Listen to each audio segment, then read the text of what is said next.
नमस्कार विद्यार्थी मित्र हो, आपले स्वागत आहे आपल्या नेतृत्व समजून घेताना या लेक्चर सिरीजमध्ये. आज आपण एका अशा विषयावर बोलणार आहोत जो ऐकायला थोडा जुना वाटेल, पण आजही अनेक ठिकाणी तितकाच महत्त्वाचा आहे. कल्पना करा की तुम्ही एका मोठ्या जहाजाचे कॅप्टन आहात आणि अचानक समुद्रात वादळ येतं. तुमच्याकडे निर्णय घेण्यासाठी फक्त काही सेकंद आहेत. अशावेळी तुम्ही सगळ्या खलाशांना एकत्र बोलवून चर्चा करणार की तात्काळ एक निर्णय घेऊन जहाजाला वाचवणार? हा प्रश्नच आजच्या आपल्या चर्चेचा गाभा आहे. कारण काही परिस्थितींना चर्चा करण्यापेक्षा निर्णय घेणं जास्त महत्त्वाचे असते.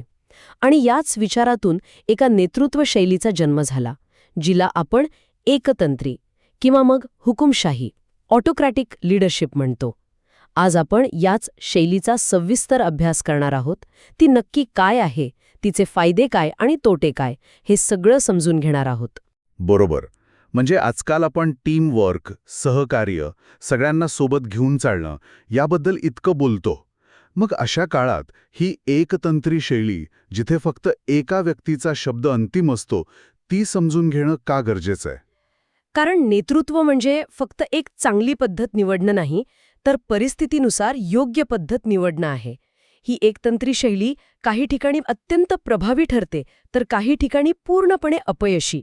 आणि हा फरक ओळखता येणंच चांगल्या नेतृत्वाची खरी परीक्षा आहे, नाही का? चला तर मग या शैलीच्या अंतरंगात डोकावून पाहूया. चला तर मग सुरुवात करूया या शैलीच्या मूळ संकल्पनेपासून.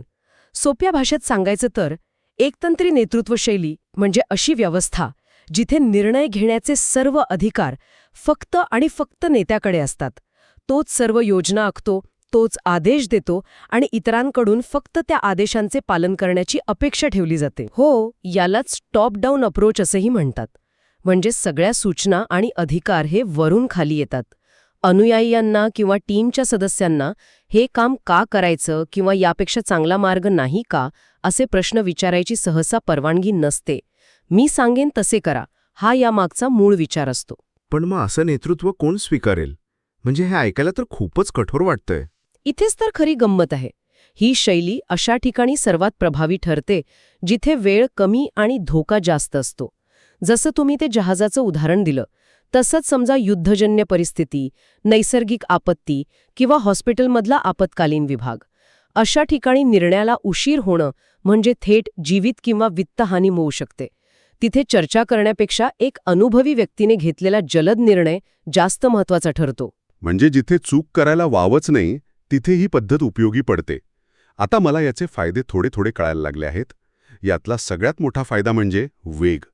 निर्णय प्रक्रियेत प्रचंड वेग येतो, बरोबर?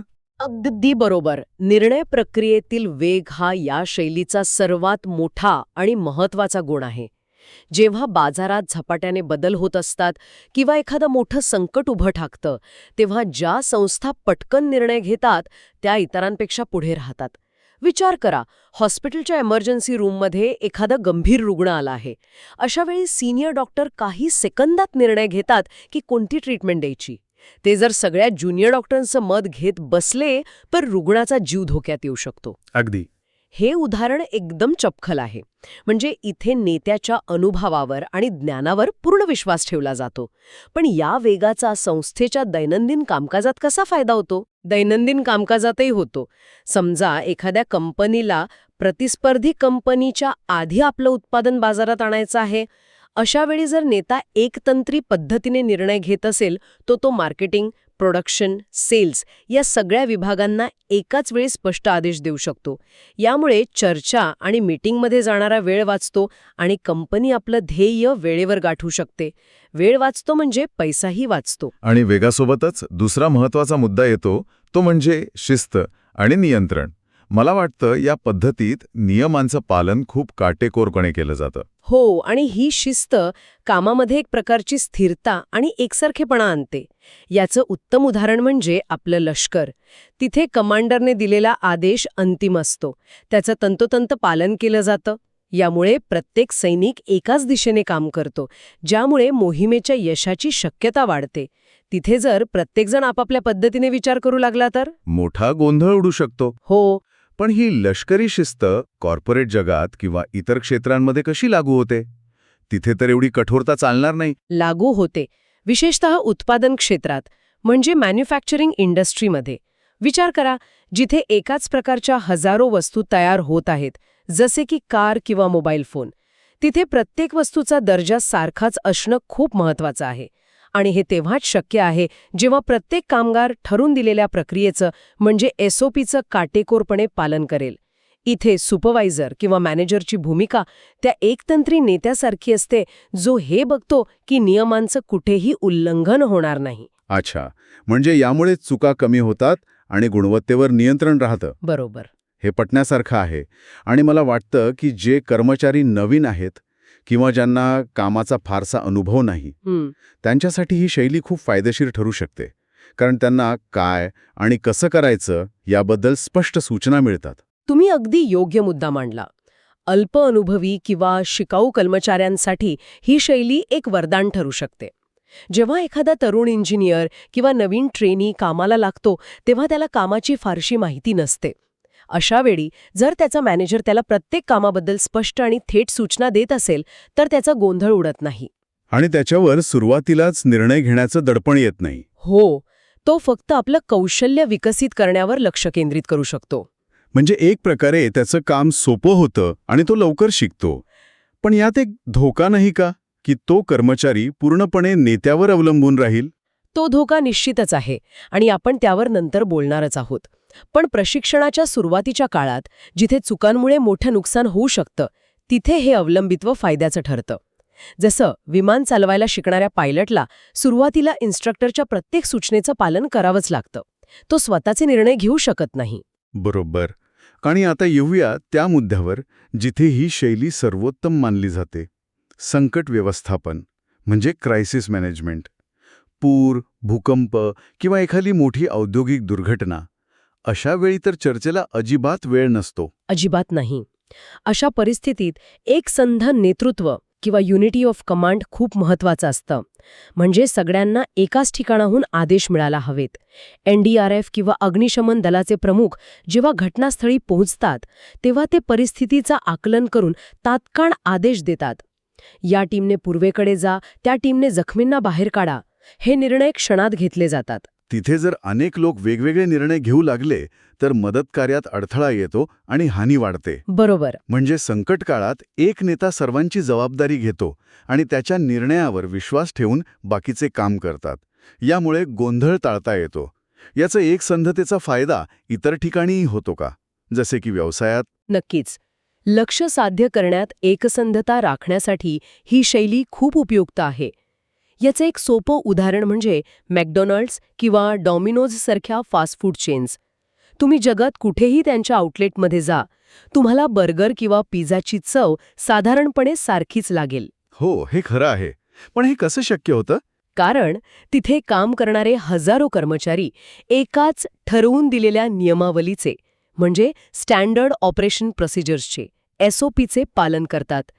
बर्गरमध्ये सॉस किती टाकायचा इथपासून ते बटाट्याचे चिप्स किती वेळ तळायचे इथपर्यंत प्रत्येक गोष्ट ठरलेली असते. अच्छा. हे नियम व्यवस्थापनाकडून येतात आणि त्याचं पालन करणं बंधनकारक असतं.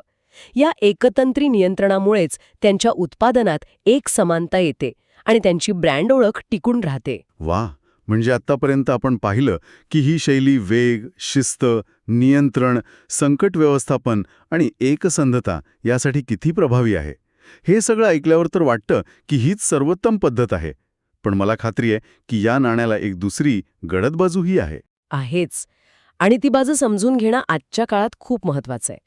कारण या शैलीचे फायदे जितके आकर्षक आहेत, तितकेच तिचे तोटे गंभीर आणि दूरगामी परिणाम करणारे असू शकतात. मला वाटतं यातला सगळ्यात मोठा तोटा म्हणजे टीमच्या सदस्यांचा निर्णय प्रक्रियेतला सहभाग शून्य असतो. आणि जेव्हा तुम्हाला निर्णय प्रक्रियेत सामील करून घेतलं जात नाही, तेव्हा कामाबद्दलचा आपलेपणा कुठेतरी हरवून जातो. तुम्ही फक्त एक कामगार उरता, भागीदार नाही. अगदी बरोबर. आणि याचा थेट परिणाम कर्मचाऱ्यांच्या उत्साहावर आणि त्यांच्या सर्जनशीलतेवर होतो. जेव्हा कर्मचाऱ्यांना वाटतं की आपलं मत ऐकून घेतलं जात नाहीये, आपल्या कल्पनांना काहीच किंमत नाही, तेव्हा ते हळूहळू फक्त दिलेलं काम यंत्रासारखं पूर्ण करू लागतात. ते स्वतःहून नवीन विचार करणं, प्रक्रियेत सुधारणा सुचवणं हे सगळं बंद करतात. आणि याचा अंतिम परिणाम म्हणजे संस्थेतील नवनवीन कल्पनांचा प्रवाह म्हणजे इनोव्हेशन थांबतं. हो. आणि इथेच तो विरोधाभास आहे ज्याबद्दल आपण बोलत होतो. ज्या शैलीमुळे सुरुवातीला कार्यक्षमता वाढते, तीच शैली दीर्घकाळात संस्थेची वाढ खुंटवते. कारण जगात बदल होत राहतात आणि जर संस्था नवीन कल्पना स्वीकारायला तयार नसेल तर ती स्पर्धेत मागं पडते. बरोबर. आणि यापेक्षाही गंभीर गोष्ट म्हणजे नेता स्वतः एका इको चेंबरमध्ये अडकतो. म्हणजे तो फक्त तेच ऐकतो जे त्याला ऐकायचं आहे. जमिनीवर प्रत्यक्षात काय समस्या आहेत, ग्राहक काय विचार करतात, किंवा कर्मचारी कोणत्या अडचणींना सामोरे जात आहेत हे त्याच्यापर्यंत पोहोचतच नाही. कारण कोणी त्याला सांगायची हिंमत करत नाही. यामुळे त्याचे निर्णय वास्तवापासून दूर जातात आणि तो चुका करू लागतो. आणि या सगळ्यामुळे कर्मचाऱ्यांमध्ये असंतोष निर्माण होणं स्वाभाविक आहे. सततची कडक शिस्त, दडपशाही आणि आपलं मत मांडायला संधी नसल्यामुळे त्यांच्या मनात एक प्रकारचा राग आणि निराशा दाटून येते. हो, आणि हा असंतोष 2 प्रकारे बाहेर पडतो. एकतर कर्मचारी ती नोकरी सोडून जातात, ज्याला आपण ॲट्रिशन रेट वाढणं म्हणतो, किंवा ते तिथेच थांबून संस्थेच्या विरोधात काम करू लागतात, जसे की संप करणे किंवा कामात मुद्दाम चुका करणे. इथे नेते आणि अनुयायांचे नाते आधारावर नाही तर भीतीवर आधारलेले बनते, आणि भीतीवर आधारलेली कोणतीही व्यवस्था फार काळ टिकू शकत नाही. म्हणजे एका बाजूला आपण नवीन कर्मचाऱ्यांसाठी ही शैली चांगली आहे असं म्हणतो, पण दुसरीकडे त्याच शैलीमुळे जुने आणि अनुभवी कर्मचारी संस्था सोडून जातात. आणि अजून एक मोठा धोका म्हणजे संस्थेचं नेत्यावरचं अतिरिक्त अवलंबित्व. हा खूप मोठा आणि व्यावहारिक धोका आहे. जेव्हा सर्व निर्णय एकच व्यक्ती घेत असते, तेव्हा बाकीच्या टीमला स्वतःहून विचार करण्याची सवयच राहत नाही. ते पूर्णपणे नेत्यावर अवलंबून राहतात. आता विचार करा, जर तो नेता आजारी पडला, सुट्टीवर गेला किंवा त्याने नोकरी सोडली तर काय होईल? संपूर्ण टीम थांबेल. कारण पुढे काय करायचं हे सांगणारं कोणीच नसतं. छोट्या छोट्या निर्णयासाठी सुद्धा त्यांना थांबावं लागतं. मी अनेक लहान उद्योगांमध्ये हे पाहिलं आहे, जिथे मालक दुकानात नसेल तर बाकीचे कर्मचारी कोणताही महत्त्वाचा व्यवहार करत नाहीत. अगदी तसंच. संस्था म्हणजे एका व्यक्तीचा खेळ नाही, पण या शैलीमुळे संस्था एक व्यक्तीवर चालणारी बनून जाते. यामुळे दुसरा कोणी नेता तयारच होत नाही. ती संस्था त्या एका व्यक्तीसोबतच मोठी होते आणि त्या व्यक्तीसोबतच संपण्याचा धोका निर्माण होतो. आणि या सगळ्याचा शेवटचा पण अत्यंत महत्त्वाचा परिणाम म्हणजे नेते आणि अनुयायांमध्ये निर्माण होणारी मानसिक दरी. संवादाचा अभाव आणि केवळ आदेश देण्याच्या पद्धतीमुळे त्यांच्यात एक भिंत उभी राहते. हो, एक अविश्वासाचं वातावरण तयार होतं. कर्मचारी नेत्याशी बोलायला घाबरतात, त्यांच्या समस्या सांगायला कचरतात.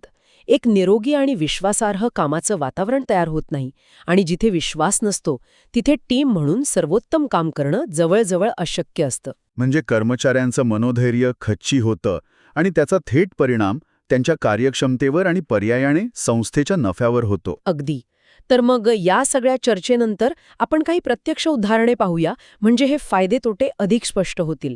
आपण लष्कराचं उदाहरण पाहिलं, जिथे युद्धाच्या वेळी कमांडरचा हल्ला करा हा निर्णय चर्चेविना घेतला जातो, कारण तिथे वेग महत्वाचा असतो. त्याचप्रमाणे आरोग्य क्षेत्रात हार्ट अटॅक आलेल्या रुग्णावर कोणती शस्त्रक्रिया करायची याचा निर्णय सिनियर सर्जन एकटाच घेतो, कारण रुग्णाचा जीव वाचवणे ही प्राथमिकता असते. हो, तिथे मतभेद किंवा चर्चेला वाव नसतो.